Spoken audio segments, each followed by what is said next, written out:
No. No, you're both wrong. No, how many times have I asked you not to be thick in front of me? Just listen. I'm going to tell you exactly what to do. And I only want to say it once. First, change it to not guilty. Keep tabs on the alibi from now up until the trial. Don't let them speak to anyone directly connected to the case.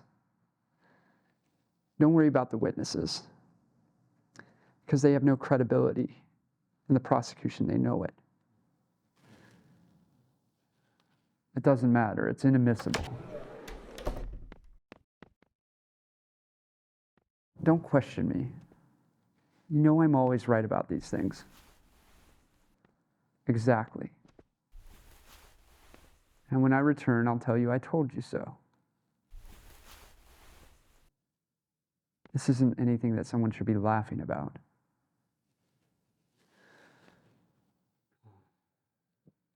Well, you know, and I know that nothing I do is ever good enough for him. I am. I had to run an errand. I got here early. I don't have anything else to do. You can keep your well wishes. Okay, Mother. Love you. Say it back.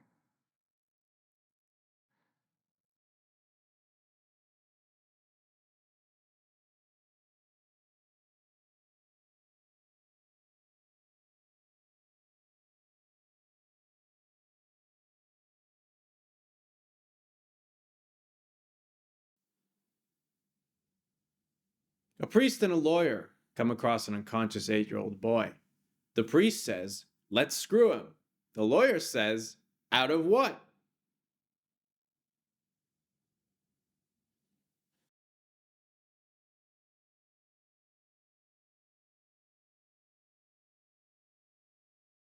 You know, I actually visited a priest once when I was a kid.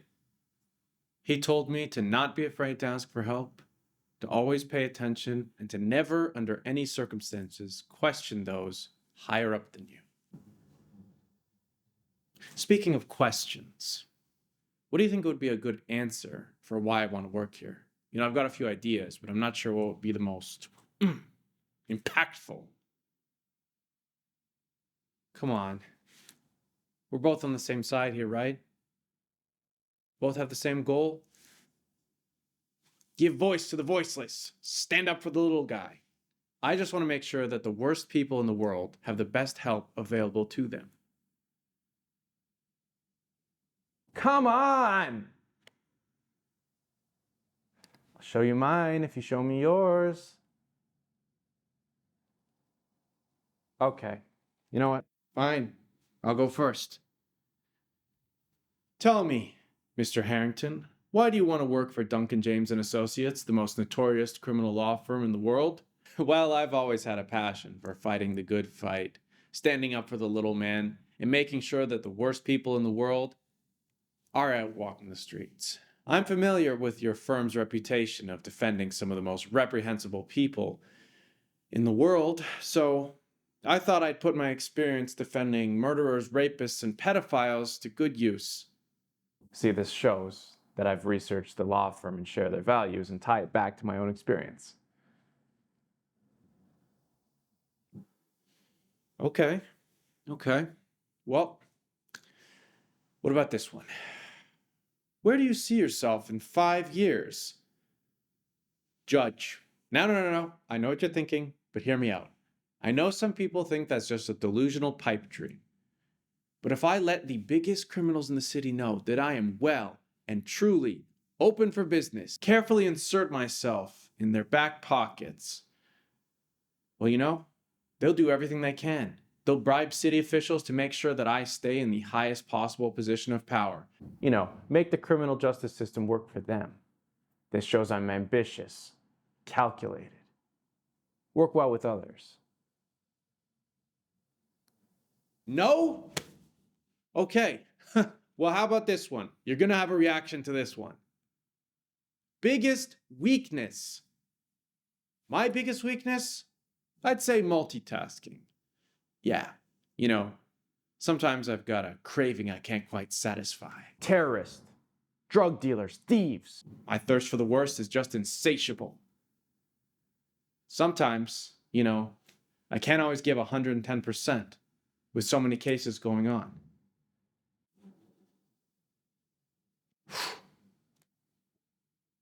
Fine.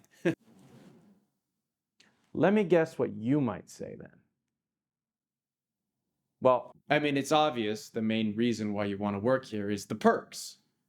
That gym membership alone and 2 company picnics a year? Come on! And the life insurance policy because you never know, right? The bereavement leave because, well, you never know, right? And the salary, well, that's just the icing on the cake. Imagine how many manicures you can get a year. Your nails are going to be in tip-top shape.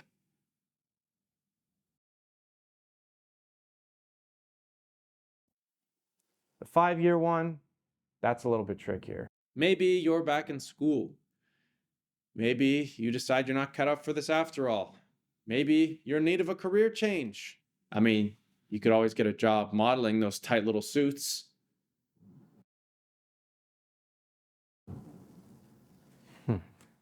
Biggest weakness.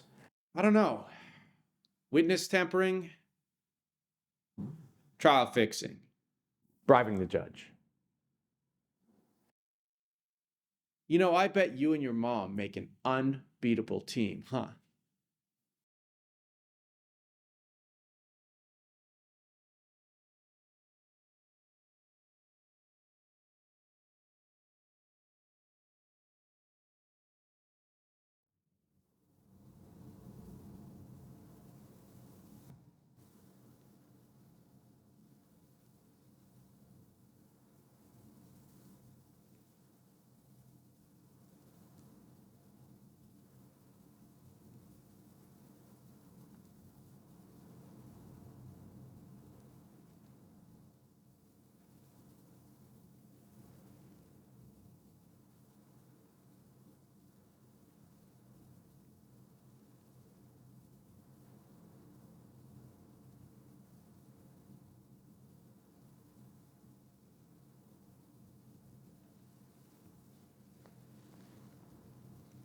Do you really think you're going to impress them with answers like that? Well, if you have something better, I'm all ears.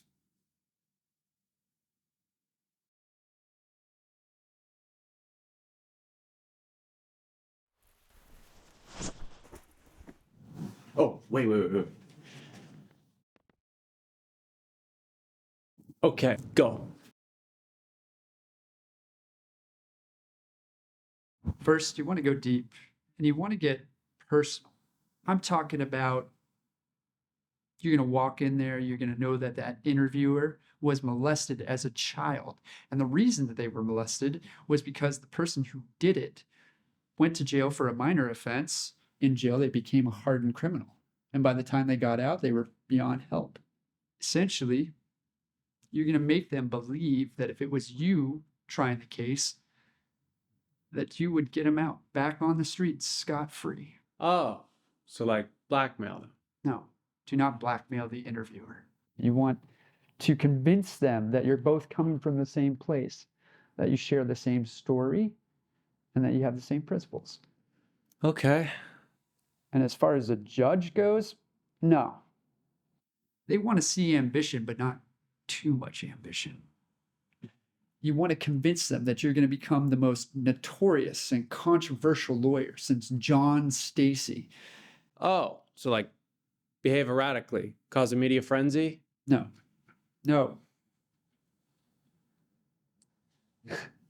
You want to attract the biggest clients by building the strongest track record of getting the worst criminals off scot-free.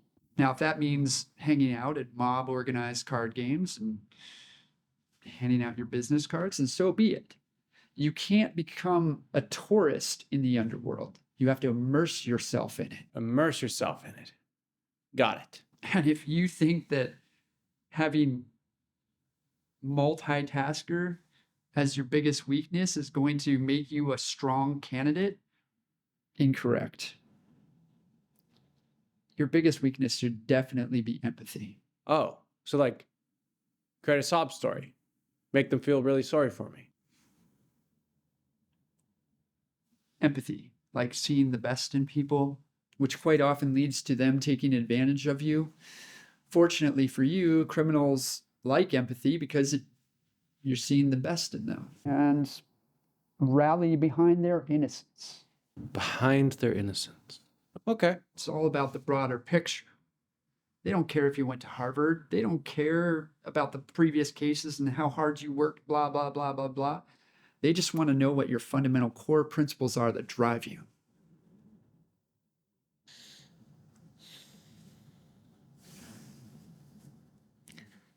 They want to know that you're going to go to the wall for your clients and them, no matter what they did. The worse the crime, the greater the passion to defend. Remember, it's always David versus Goliath.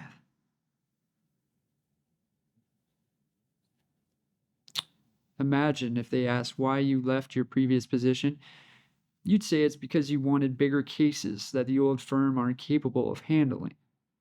Personally, I want to be at The Hague defending war criminals. War criminals, you say? Do you remember Pierre Jambon from the 60s? One of the worst war criminals the world's ever seen. What he did made the Holocaust look like a day at the spa. His lawyer, James Freebone, he did what no other lawyer in history has done. What he managed to do was truly outstanding. He kept his composure. And he never let his emotions get in the way and carried himself with incredible poise and confidence. He took his time and he spoke with purpose. He really put himself on the line to defend his clients, to make sure they were treated fairly and their rights were protected. If everyone had the same empathy that he had, this world would be a better place. Fantastic. You see, you need to make them realize that even though you're ambitious, it's coming from a selfless place. My main purpose isn't fame and fortune.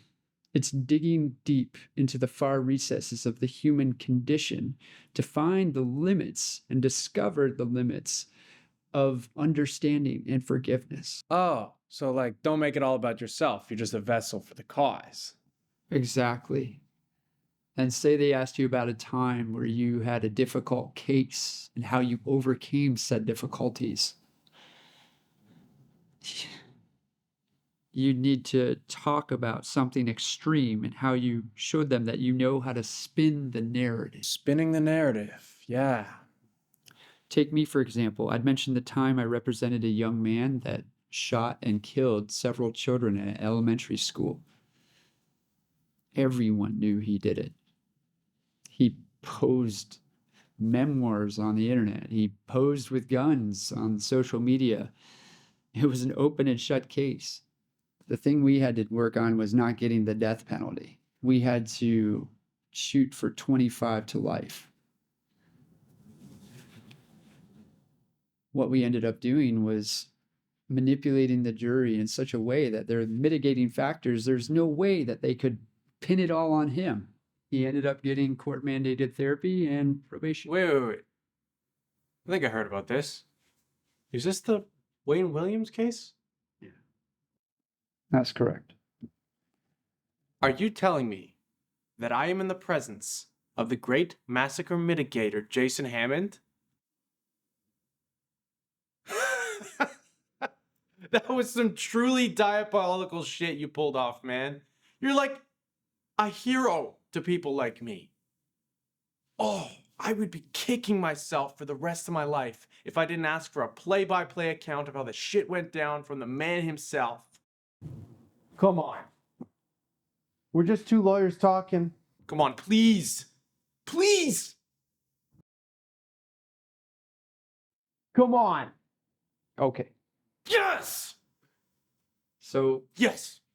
firstly, I was able to prove that the gun he had looked like a water A pistol. water pistol. And The watering pistol and the gun looked so much alike. But it was also the hottest day on record. Hottest days on record. Sublime observation. And then I was able to prove that the gun he had and the water pistol, he couldn't differentiate because his glasses broke recently. Recently broken glasses. So he had impaired vision. Impaired vision. Beautiful. And lastly, I was able to prove that the children were wearing swimwear. Swimwear. So they were basically asking to be sprayed. Asking to be sprayed. Asking to be sprayed. Asking to be sprayed. Asking to be sprayed. Come on, man. Yeah. Come on. Come on. Come on. Come on.